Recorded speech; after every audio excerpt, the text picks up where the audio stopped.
जय श्री कृष्णा। आज हम चर्चा करने जा रहे हैं श्राद्ध के विषय पर। बहुत से फोन आए, बहुत लोगों ने पूछा कि श्राद्ध की क्या विधि है, कैसे श्राद्ध करनी चाहिए। तो आज हमें लगा, यद्यपि बहुत लेट है, फिर भी हमें ऐसा लगा कि वीडियो बनाना चाहिए। पितृ ऋण से मुक्त होने का सरल व संक्षिप्त उपाय हम आपको बताते हैं। पिता के ऋण को कैसे उतारा जाए। शास्त्रों में मनुष्यों के लिए 3 ऋण बतलाए गए हैं, जिसमें पहला ऋण है देव ऋण, दूसरा ऋण ऋषि ऋण और तीसरा ऋण होता है पितृ ऋण। इनमें से श्रद्धा के साथ श्राद्ध के द्वारा पिता के ऋण से मुक्त हो सकते हैं और श्राद्ध करके पितृ ऋण का उतारना अति आवश्यक है, क्योंकि जिन माता पिता ने हमारी आयु, आरोग्य, कुशलता व सुख शांति के लिए, सुख सुविधा के लिए अपना सारा जीवन लगा देते हैं। इतना ही नहीं, अपने जीवन की कमाई हुई एक एक धन रूपी पूंजी हमारे लिए वो खर्च कर देते हैं। ऐसे माता पिता के ऋण से मुक्त न होने पर हमारा मनुष्य जन्म लेना निरर्थक ही है। कोई यह सोचे कि श्राद्ध में अधिक खर्च हो, सो ऐसा भी नहीं है।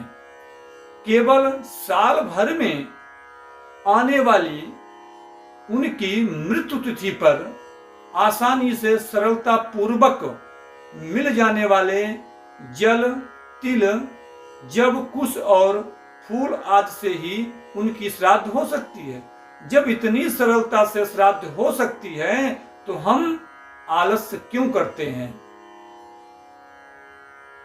श्रद्धावंत होकर के उनके प्रति बड़े भाव के साथ में गोग्रास दे करके 1, 3 या 5 ब्राह्मणों को भोजन करा देने मात्र से पितृ ऋण से उतारा जा सकता है, इसे उतारा जा सकता है। और ऐसा करने से पितृगण बहुत प्रसन्न होकर के आशीर्वाद देते हैं, और जिस आशीर्वाद से हमारा जीवन सुखमय होता है, हमारी संतति भी सुखमय होती है। इतने सरलता से हो जाने वाले श्राद्ध की उपेक्षा पुत्र को कदापि नहीं करनी चाहिए।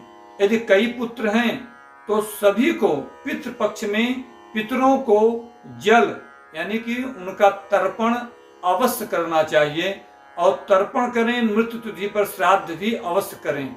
यदि नहीं कर पा रहे हों तो एक कोई भी पुत्र करें, लेकिन श्राद्ध में अपना अपना भाग धन का यानी कि अंश अवश्य लगाएं, क्योंकि पिता ने सभी को समान रूप से लालन पालन, शिक्षा और उनके सुख के लिए कार्य किया है।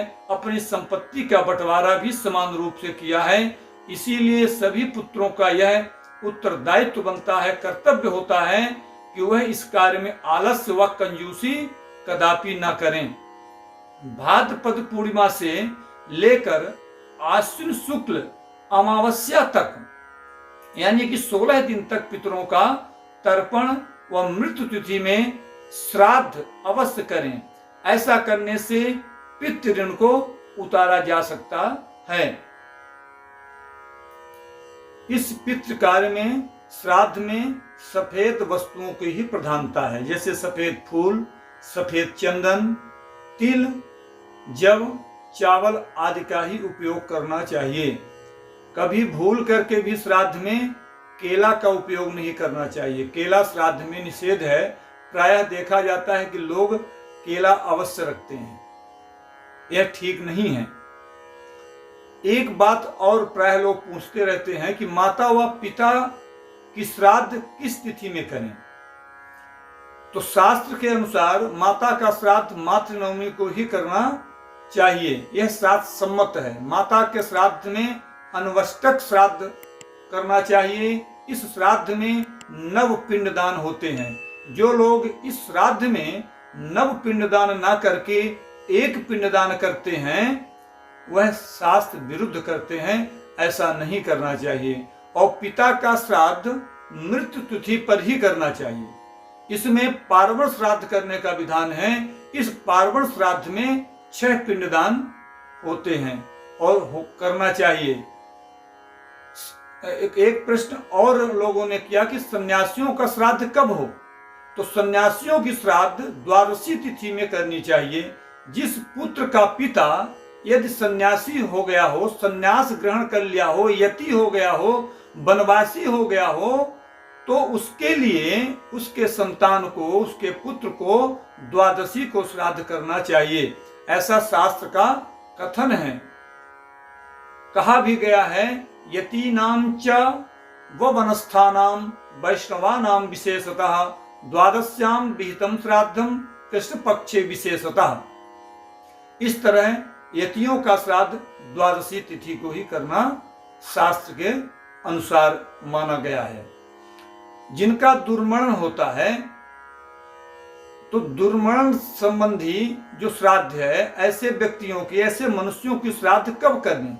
जिसकी मृत्यु कुत्ता, सर्प आदि के काटने से हुई हो, या कि जहर खाने से हुई हो, या कि शस्त्र आदि के प्रहार से हुई हो, अथवा जो ब्रह्मघाती हो, ऐसे लोगों का श्राद्ध चतुर्दशी को करना चाहिए। तभी ये लोग प्रसन्न व तृप्त होते हैं। तो ये हमारा आपसे निवेदन है कि यह 15 दिन जो हैं, 16 दिन पितरों के निमित्त बनाया गया है। शास्त्रों ने ऐसा निर्देश किया है। इसलिए शास्त्र की बात मान करके अपने भारतीय परंपरा के अनुसार हर संतान को, अपने पितरों को प्रसन्न करने के लिए और पितरों से ज्यादा अपने हित के लिए, अपने कल्याण के लिए हमें तर्पण व श्राद्ध अवश्य करना चाहिए। आज के लिए इतना ही। जय श्री कृष्ण।